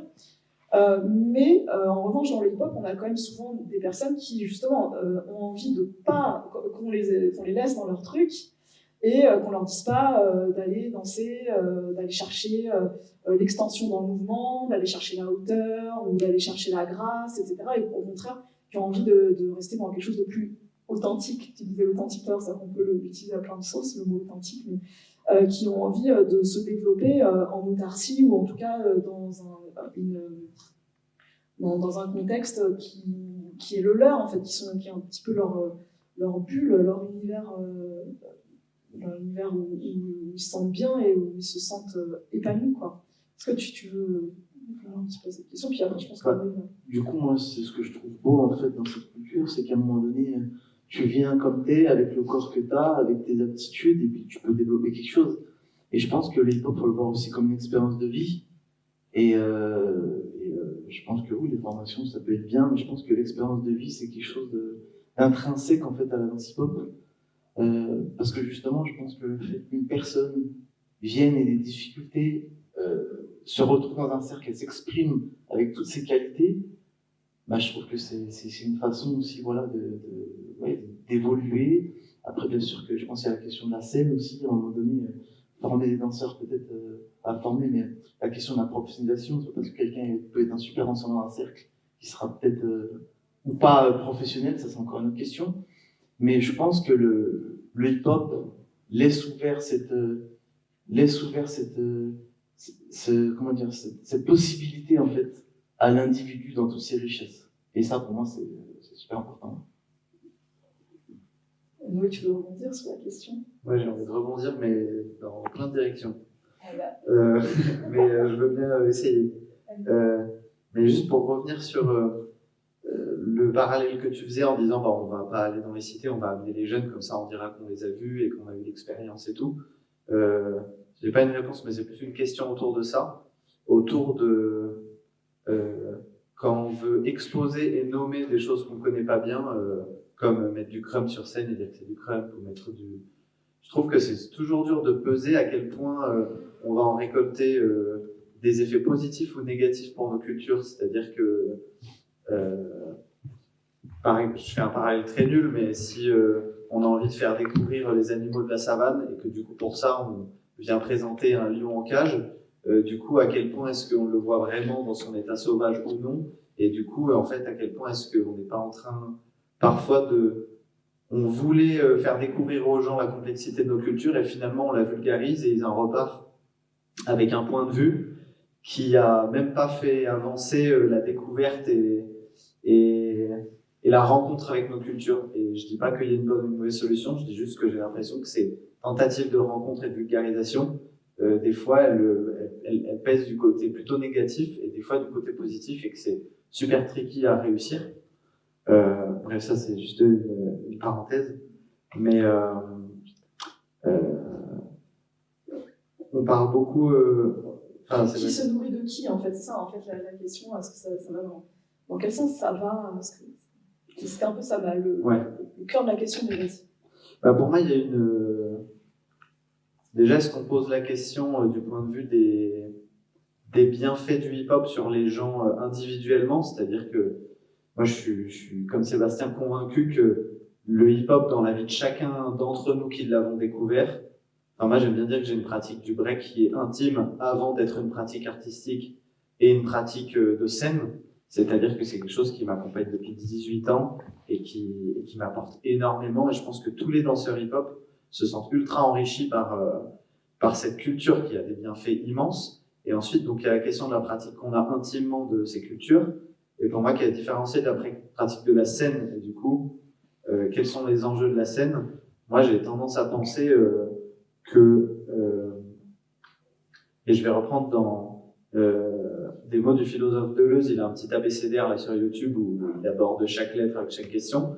Et dans la question de la culture, moi je suis assez d'accord quand il dit que il suffit pas d'avoir une petite histoire personnelle à raconter pour écrire un roman, et que le travail de la mise en scène, et en tout cas de mettre des choses sur scène, consiste à comprendre dans notre histoire personnelle ce qui va plus loin qu'elle pour que ça accède à un niveau universel. Et j'ai l'impression que si on se cantonne à juste montrer la culture telle qu'on la vit intimement sur scène, il est possible que ça ne passe pas l'espace qu'il y a entre la scène et le public, et que le travail de la mise en scène consiste peut-être à se demander qu'est-ce que nos pratiques racontent d'un peu plus grand. Il faut avoir conscience de son image et de à quel point mon intimité peut être légèrement, pas transformée, mais en tout cas pas forcément transformée, mais en tout cas avoir conscience de ce que ça adapté à l'espace de. Enfin, je donne un exemple du coup concret dans le premier spectacle. Dans le premier spectacle que je faisais avec les musiciens là dont je parlais, je voulais mettre des footworks sur scène, mais ça me posait question de les mettre de manière brute, avec toutes les gestuelles et les codes que ça comprend. Je me disais, si je mets les footworks de manière brute, il est possible que ça reste incompréhensible pour beaucoup des gens, parce que moi, à chaque fois que je fais du break, et notamment des footworks, 80% des gens ont l'impression, quand tu t'évertues à faire 1 milliard de variantes au sol, te disent, j'ai juste vu quelqu'un bouger les jambes. Je me disais, comment trouver les mécanismes qui font que les footworks racontent quelque chose de plus universel que juste les footworks. Ouais, moi j'ai la même problématique avec mon solo aussi, mais après le problème c'est qu'il y avait toute une danse de break de scène qui s'est développée parce que justement les footworks c'est centrifuge, t'as souvent la tête en bas et tout, et donc t'as eu aussi avec les compagnies et tout toute une tendance de danse, de trucs au sol, frontal sur les fesses en général ou sur les genoux que tout le monde peut faire en synchro et tout, et que moi je supporte pas de voir parce que justement j'ai l'impression que c'est une sorte de vulgarisation et de simplification qui en plus après est retournée aussi dans la gestuelle, etc. Et voilà, là on peut parler, après c'est pas forcément des effets négatifs éthiques, mais même sur des danseurs en fait ça a pu faire régresser des gens d'être dans des spectacles où il y avait ce type de chorégraphie. Ouais, complètement. Et je pense que c'est un très bon exemple pour le coup d'une rencontre qui a des effets plus négatifs que d'autres. Et malheureusement, les compagnies hip-hop, moi je me demande comment je vais finir ma phrase sans faire d'accusation directe, mais il y a des compagnies hip-hop qui ont une exposition énorme, qui ont ce travail de vulgarisation dont tu parles, qui fait que l'image du break, je parle du break pour la plupart du grand public, passe par ces spectacles-là qui montrent le break de manière assise, frontale, et qui ont tendance à plus enlever des détails au break que réellement créer la rencontre entre la richesse du break et le public. Et du coup, on en est aussi au début, entre guillemets, de l'écriture de ces gestuels, et je pense qu'il y a beaucoup de travail à faire pour conserver ou transformer la richesse de nos gestes et accéder aux gens sans qu'il y ait une déperdition et que juste on se mette à faire des six-steps de manière binaire. Il y a l'extrême aussi de vouloir rien changer. Ouais, je voulais juste... il y a un compromis, je veux dire. Comme je disais tout à l'heure, une forme d'expression authentique, c'est pas danser comme tu danses dans un cercle sur scène. Non, je sais que tu voulais pas dire ça, mais je trouve que le terme il est intéressant à explorer. C'est pour ça que je l'ai soulevé sur plusieurs aspects pour que, en fait, on voit que finalement ça peut pas dire la même chose pour tout le monde. Que ça peut être authentique par rapport à ses émotions, ça peut être authentique par rapport à une histoire, une identité, une culture, etc. Mais ouais. Non, mais après, c'est vrai qu'il y a une autre extrême de dire voilà, et il y a des gens qui vont revendiquer.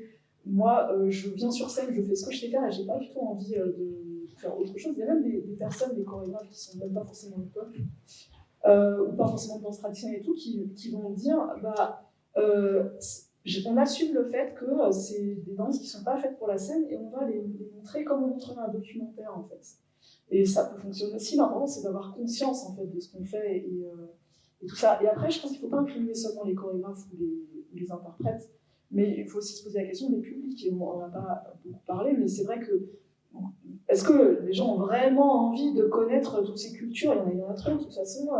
Donc, du coup, la question aussi va être est-ce que la version scénique de ces danses-là, c'est ça qui va définir l'avenir de ces danses et quelle est notre responsabilité par rapport à ça en tant qu'artiste? Oui, tu peux peut-être conclure du coup. Ouais, je sais pas si ça va conclure.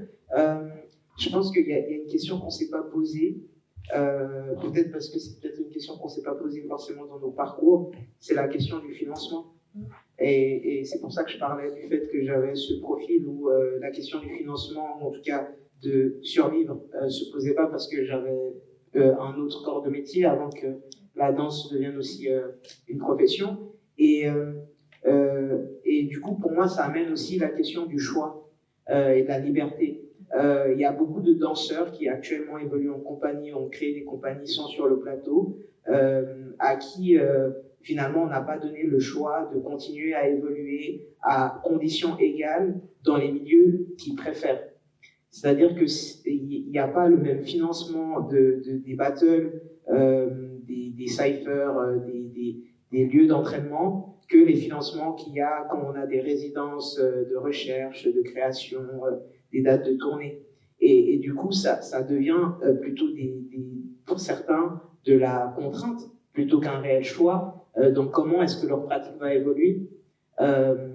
J'ai été vraiment très contente quand j'ai vu les conditions de travail, quand on est engagé par une compagnie et qu'on a des répétitions et qu'on a le temps de se poser 1000 questions et de tester 1000 choses et pendant tout ce temps-là, on est payé parce qu'on travaille.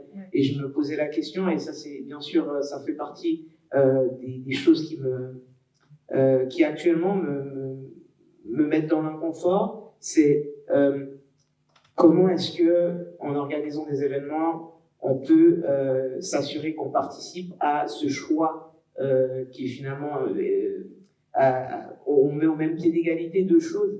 On imagine tous quelque chose. Il y a un battle. Pour ce battle, toutes les personnes qui décident de participer ont une semaine de résidence en amont où ils ont un studio de 8h à 18h où ils peuvent venir accéder, s'entraîner pour le battle. Pendant tout ce temps, cette semaine-là, ils sont payés. Le jour de la représentation, ils sont également payés, on va dire comme un cachet ou par représentation, donc par passage. T'as une somme qui bien sûr se cumule. Donc même si on arrive au final et on perd pas, on gagne finalement presque la même chose que la personne qui gagnerait le battle. Et au terme du battle, du coup le prix ça devient autre chose. Et on se dit qu'est-ce que ça ferait à nos cultures d'avoir ces moments en amont des moments d'exposition de communauté. Qu'est-ce que ça ferait aux danseurs d'avoir finalement ces engagements d'une semaine où ils peuvent prendre le temps de s'entraîner et en sachant que ça vide pas leur pièce. Et qu'est-ce que ça fait que de performer quand on n'a pas une rage parce qu'on se dit il me faut ces 500 balles à la fin de la journée, mais tout simplement parce qu'on se dit ouais aujourd'hui j'ai envie de leur montrer ce sur quoi j'ai travaillé. Je pense qu'il y a cet appauvrissement de ces cultures et cette je dis prédation, on va dire c'est trop. Ce qui se passe avec ces cultures qui fait que ça exporte la richesse ailleurs et des fois même ça vide la richesse des corps des danseurs. Et pour moi ça s'apparente à ce qu'il y a eu quand il y a eu les zoos humains et qu'on a pris des gens qui étaient très bien, qui avaient des cultures qui fonctionnaient très bien et on a dit ah ce serait sympa de voir ça en Europe, allez venez. Et en fait on a dénaturé, on a exploité et il faut pas oublier que finalement c'est ça qu'il y a aussi, quand on dit institution, il y a aussi ça derrière. Mettre en scène, il y a aussi ça derrière. Et donc, pour moi, pas parler de financement et pas parler de libre arbitre, de choix. Alors, attends, je vais rebondir. Désolée, hein, je sais qu'on doit bientôt conclure. Je voudrais quand même défendre les institutions. Ouais, je sais qu'il y a des. J'essaie de pas être trop. Parce que, en fait, les dérives par exemple, du break ou des danses hip-hop vers quelque chose de performatif où tout le monde est en concurrence avec des comportements aussi qui vont avec, etc. C'est pas seulement dans le milieu où il y a des subventions publiques, mais c'est beaucoup, surtout dans le milieu du privé, où généralement d'ailleurs les gens gagnent beaucoup plus d'argent en étant influenceurs de marque, égérie, en faisant des battles, des stages dans des pays étrangers, etc., que dans les compagnies où quand même, moi j'ai quand même des personnes qui quittent ma compagnie, même si c'est des bonnes conditions, parce qu'ils sont mieux payés voilà, en faisant leur carrière comme ça. Et donc, voilà, et je pense que le problème auquel sont soumis à la fois le public et le privé, mais encore plus le privé que le public, c'est finalement une certaine rentabilité. Parce que dans le privé, tu as les rentrées des billetteries, etc. Donc, faut que ton public soit content, il faut que la performance, le challenge, tout ça, il faut qu'il y ait des choses qui soient au rendez-vous. Le public peut pallier légèrement à ça parce qu'il y a de l'argent, justement, de l'État qui n'est pas forcément à rembourser, à faire rentrer dans les caisses. Donc, il y a quand même une certaine part de liberté, etc. Mais le processus dont tu parles, qui serait super intéressant, clairement, il coûte beaucoup trop cher pour un théâtre. Même moi, je ne me vois pas proposer ça. Je sais déjà que tout le monde va me dire non, en fait. Et je pose juste la question, est-ce que ça coûterait plus cher que ce qui se passe avec les compagnies contemporaines, avec des résidences et puis des... Oui, mais sauf que les compagnies contemporaines, c'est des personnes différentes qui ont des petites économies différentes et il n'y a pas une personne qui va donner tout l'argent à tout le monde. Tu vois ce que je veux dire? Là, c'est beaucoup, c'est un gros projet qui serait super intéressant, mais je pense que l'institution qui serait capable de porter ça, pour le moment, j'arrive pas à le voir. Non, personnellement, je dis, imaginons. Et par rapport à la liberté, deuxième chose, mais je suis d'accord avec toi que ce serait super, et Chloé, vas-y. Hein. Juste par rapport à la liberté, moi j'ai plein de potes qui ont commencé, qui j'ai breaké dans les années 2000, tout ça, qui, comme toi, avaient un taf, donc qui étaient comptables ou informaticiens, machin. Et aujourd'hui, c'est eux qui dansent encore et qui dansent mieux et qui n'ont pas changé qui ne sont pas dénaturés, qui s'éclatent, alors qu'il y en a d'autres qui sont en train de compagnie ou qui ont essayé de faire une carte, qui en ont eu marre et en fait, soit qui dansent pas, soit qui sont moins forcément dans quelque chose qui leur plaît, quoi, en tout cas. Donc, quelque part aussi, le fait de ne pas vouloir vivre de la danse permet aussi de la liberté, puisque ça reste quelque chose de l'ordre du social et du loisir. C'est le cas aussi au Japon où il y a des super danseurs. Pardon. Ouais, je disais juste pour rebondir, c'est le cas aussi au Japon où il y a des danseurs qui vivent pas de ça, qui ont des business et qui font partie des meilleurs danseurs en fait, mais qui travaillent la journée et qui vont faire leur battle, tout ce qu'ils veulent faire par rapport à la danse. Exactement. Donc, du coup, en fait, ils se prennent même pas la tête de savoir. Ils font ce qu'ils ont envie de faire, quoi. Voilà, il n'y a pas de. Bon, merci beaucoup à tous les quatre. On va passer aux questions du public.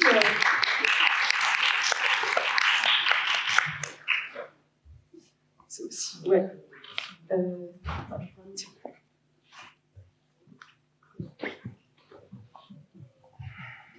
Un petit quart d'heure.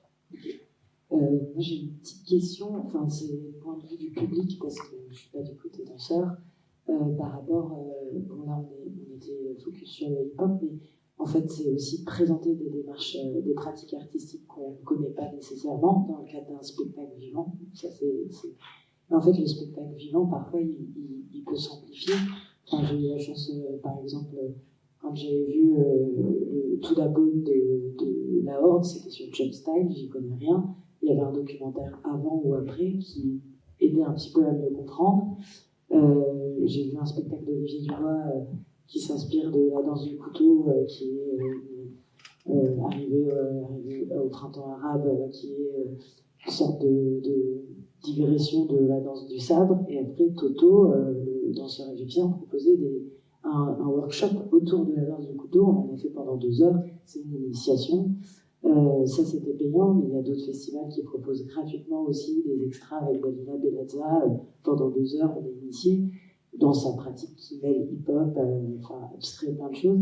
Et en fait, je pense que c'est super sympa d'identifier les publics. Il y a les publics qui viennent vraiment un peu comme le zoo. Enfin, c'est un public. Il y a peut-être des publics qui ont envie de plus, ont envie de comprendre plus, comment on peut être dans l'immersion, dans l'initiation, et en fait, les bords plateaux, je ne sais pas si c'est intéressant pour vous ou pas, mais en fait, j'ai l'impression que le spectacle, de toutes les manières, a des contraintes, mais qu'on peut peut-être, en dehors du cadre de l'œuvre, élargir la pensée, l'énergie et la collaboration avec le public. Oui. Oui.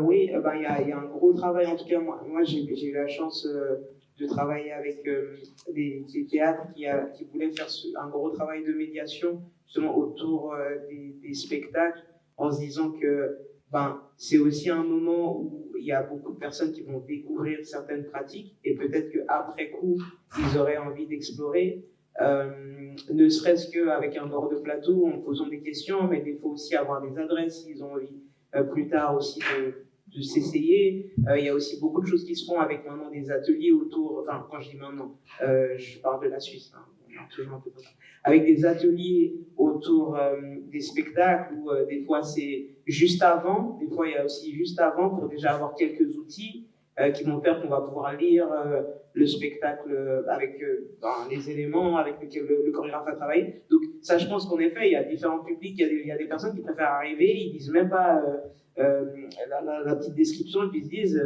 surprends-moi. Et il y a des personnes qui aiment bien quand même avoir avant des connaissances préalables. Donc je pense que en effet, c'est ouvert à tous, mais maintenant c'est au niveau de l'artiste. Quelle place on lui laisse par rapport à sa pratique.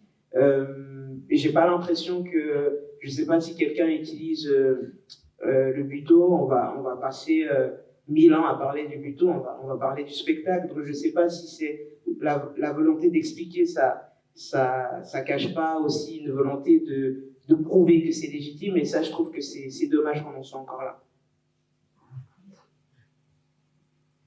Est-ce qu'il y a d'autres questions? On peut aussi poser des questions spécifiques à certains intervenants. Non, c'est un pied, c'est pas une main, ok.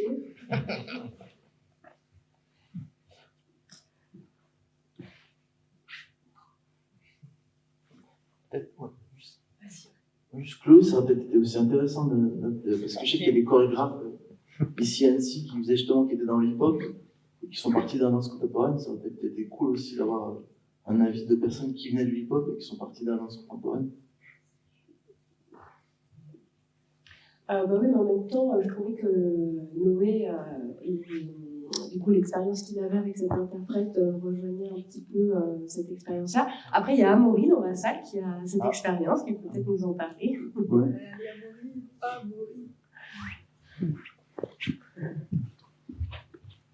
Donc, Amaury Léo, chorégraphe de la compagnie Somalique.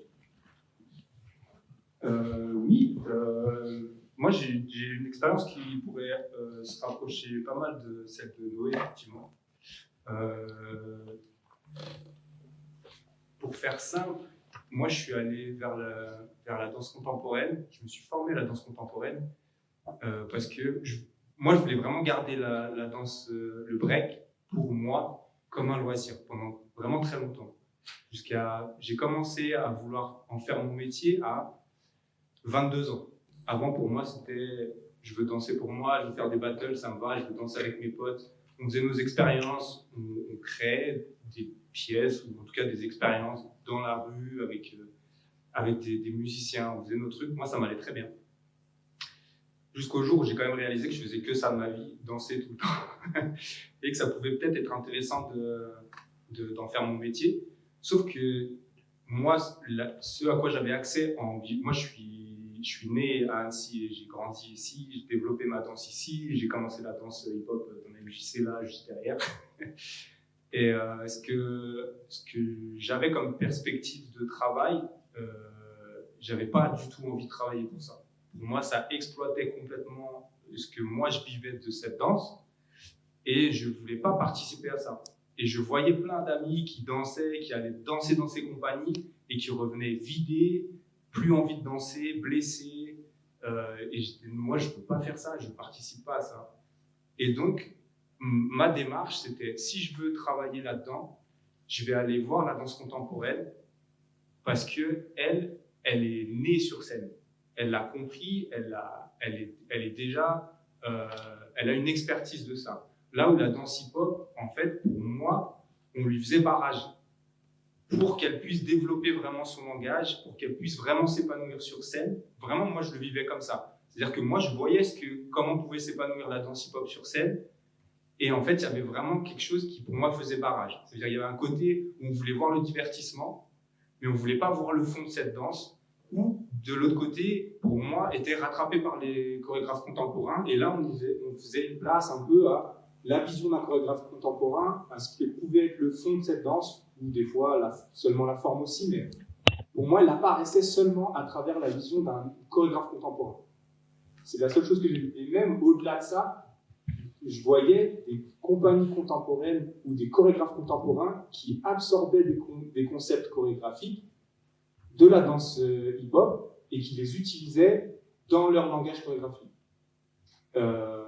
Et du coup, quelque part, moi, ça m'intéressait plus, parce que je me dis, ça ressemble plus à ce que moi je fais en fait. J'essaie de comprendre les principes de cette danse, de me les approprier et de pouvoir danser avec ça, en fait, de créer ma propre danse. Et moi, je me sentais quelque part presque plus proche de ces chorégraphes-là que des chorégraphes hip-hop qui existaient à cette époque. Et donc, du coup, moi, je suis allé me former en danse contemporaine, simplement vraiment pour comprendre la scène et savoir ce que ça allait être mon travail. En fait. Et au lieu de me forcer à survivre dans des compagnies dans lesquelles, pour moi, ça ne me parlait pas. Et du coup, après être passé à travers tout ça, je suis allé travailler dans des compagnies de danse contemporaine. L'idée d'agrandir mon spectre de chorégraphie, en fait. Ça veut dire que j'ai commencé la danse hip-hop parce que pour moi, elle me libérait un espace de créativité tout en cultivant vraiment une genre de virtuosité dans le corps. Vraiment ce truc d'avoir quelque chose à libérer. Je pense j'avais quelque chose dans mon corps que j'avais envie de libérer qui pouvait être contenu. J'ai fait beaucoup d'arts martiaux avant et en fait, je manquais vraiment de cet espace de liberté pour m'exprimer.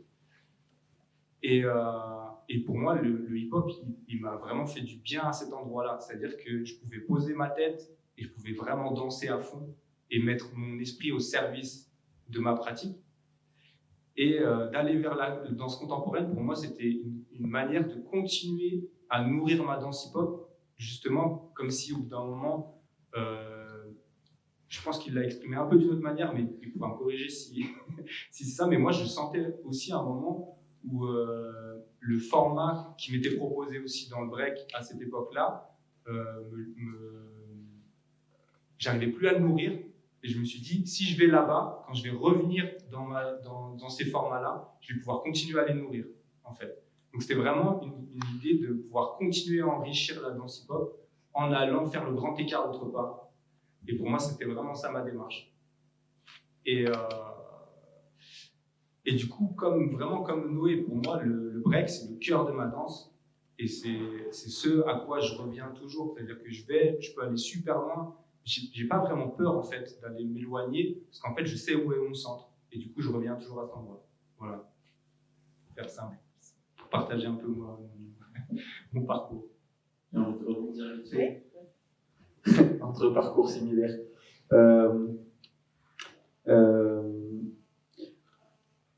En fait, je trouve ça intéressant de placer la danse contemporaine comme, ou en tout cas ces milieux-là, comme des gens qui peuvent aussi être des alliés, parce que c'est vrai que tu as dit qu'il y a une sensation de barrage et je reconnais, et ce qui est dur, et je pense l'enjeu qui va... En fait, on fait tous partie des mêmes milieux, on est collègues qu'on vienne... Ce que je veux dire, c'est que on peut avoir l'impression dans ces enjeux que le milieu de la danse contemporaine est un adversaire, alors que dans les outils de la danse contemporaine qui est née sur cette scène, il y a pour moi des outils effectifs qu'on peut se permettre aussi d'aller prendre, et pas d'aller voler, mais vraiment d'aller prendre... Enfin, moi, j'étais marqué des fois de voir des danseurs hip-hop qui ont un charisme qui peut retourner une salle en un mouvement quand ils sont dans le cercle, dans un contexte hip-hop, et les voir sur scène sur un plateau nu, et avoir l'impression que plus rien ne se dégageait. Et j'ai l'impression que la danse contemporaine, entre autres, a des outils qui permettent d'agrandir certaines lignes de force, de venir s'adapter à un espace qui est autre, pour que ces danseurs-là, qui sont incroyables dans les cyphers, puissent dégager la même puissance dans une salle de théâtre. Et on m'a donné l'exemple récemment de Son of Wind, avec, je ne sais pas si c'est dirigé par Lumi, mais en tout cas, dont la pièce est sortie récemment, qui, j'ai l'impression, est un bon exemple, qui est en train de réussir ce défi-là, de renvoyer la même puissance d'un cypher à puissance équivalente dans une grande salle, quoi. Bon, pour le coup, c'est pas un très bon exemple. Je pense pas qu'ils sont allés chercher les outils de la danse contemporaine, mais bref. Ce que je veux dire par là, c'est que c'est peut-être bien aussi de les voir comme des alliés, là où ils ont développé des outils qui peuvent complètement renforcer nos disciplines sans pour autant les travestir, quoi. Est-ce qu'on prend une dernière question, peut-être, ou... Allez.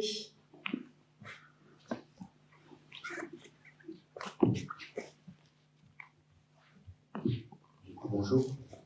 Et du coup, je pense que c'est une question un peu pour tout le monde. De votre expérience, quelles ont été ce que vous avez retiré des conversations avec justement des personnes que tu peux dire alliées et personnes aussi avec qui il y a eu ces frictions? Qu'est-ce que vous en avez retiré de ça? Parce que, enfin, de l'expérience que j'ai ou des dialogues que j'ai avec d'autres danseurs qui pratiquent justement la danse et qui sont dans les compagnies, c'est jamais facile. En tout cas, pas forcément au début parce qu'il y a un manque de connaissances de l'autre milieu et inversement aussi. Du coup, j'aurais bien aimé savoir un peu quels ont été vos barrages en termes de conversation et quels ont été vos outils, vous ensuite, pour pouvoir trouver les mots et la manière de dialoguer avec eux pour pas non plus qu'on vous interprète mal et aussi pour pas être fatigué en fait à la fin, parce que je pense que c'est ça que j'ai entendu le plus souvent, c'est la fatigue en fait de devoir justifier ou s'expliquer. Je vais juste vous laisser répondre après, mais juste merci pour ta question. Je pense qu'il faut différencier en fait quels sont les objectifs des collaborations. Et ce que tu disais, Mamouchi, tout à l'heure, sur le fait de pouvoir dire non parce que tu as un salaire à part, etc., ça va jouer énormément aussi dans le type de relation que tu peux avoir avec des gens avec qui tu vas travailler. Donc, si l'objectif, c'est effectivement la réussite de ta carrière rapidement, etc., et que en plus, tu n'as pas forcément d'autres sources de revenus, donc tu vas peut-être avoir tendance à tout accepter, et peut-être qu'à un moment, tu vas péter un plomb parce que, en fait, tu te rends compte qu'au bout d'un moment, que ça te va plus, et tu vas devoir tout arrêter, par exemple, ou te blesser. C'est différent que d'avoir une démarche vraiment de découverte progressive, avec des limites, et puis de savoir dire non avant, de savoir dire je pars si ça ne te correspond pas, etc. Et puis après, finalement, bon, est-ce que si nous on se définit hip-hop, c'est vrai que la question c'est définir hip-hop ou pas hip-hop, ou danse urbaine ou quoi, ça reste aussi un peu flou, quoi, qu'est-ce que ça veut dire. Mais en fait, finalement, nous-mêmes, quelles sont nos valeurs, qu'est-ce qu'on défend? Est-ce que vraiment le fait de venir de la gestuelle hip-hop, ça veut dire que tu as forcément des valeurs différentes de personnes qui peuvent venir de la matrice contemporaine? Ça se trouve, il y a plus de liens entre deux personnes qui vont venir de ces deux univers qu'entre une qui va pas se dire hip-hop, mais qui a une mentalité telle ou telle. Je pense que c'est vraiment des rencontres et en fait, savoir si tu décides de te mettre au service de la personne qui va être ton supérieur hiérarchique artistique, donc ton chorégraphe ou le chef du collectif ou ton producteur ou quoi que ce soit, quelle relation que tu es capable d'instaurer et que tu souhaites instaurer. C'est vrai que parfois on ne se pose pas la question et je pense que c'est important de se la poser, ne serait-ce que pour continuer à faire ce qu'on fait sans se détruire et savoir où on va, quoi. Voilà. Est-ce que vous avez peut-être une ouverture sur ça?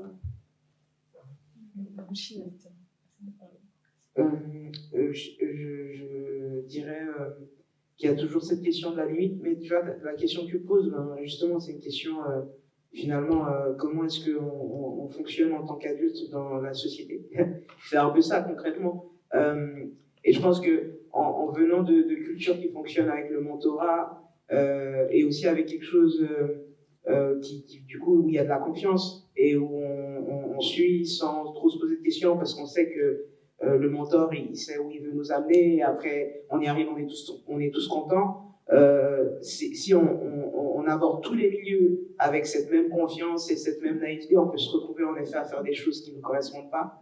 Et je pense que, en effet, avoir conscience de finalement ce qu'on a envie de raconter, de défendre qui on est, et de ne pas hésiter à se faire confiance, autant en tant que, on va dire, spécialiste de sa pratique, et autant en tant qu'être humain, s'il y a quelque chose qui fait retourner le ventre à aucun moment, enfin, il faut garder ça en soi, il faut pouvoir trouver un moyen de changer ce ressenti ou de changer d'espace. Ça, je pense qu'on fait tous dans la vie, quoi. On n'aime pas, on est inconfortable. Pourquoi on ferait ça dans la danse? Enfin, voilà. Moi, je trouve que c'est une bonne conclusion. Hein, soyons adultes et exprimons nos émotions et suivons là ce qui nous fait nous sentir bien. Et normalement, la danse, c'est pas fait pour faire du mal, donc si ça fait du mal, c'est que c'est un problème. Voilà, bah merci à tous encore une fois, merci au public, et puis à la prochaine.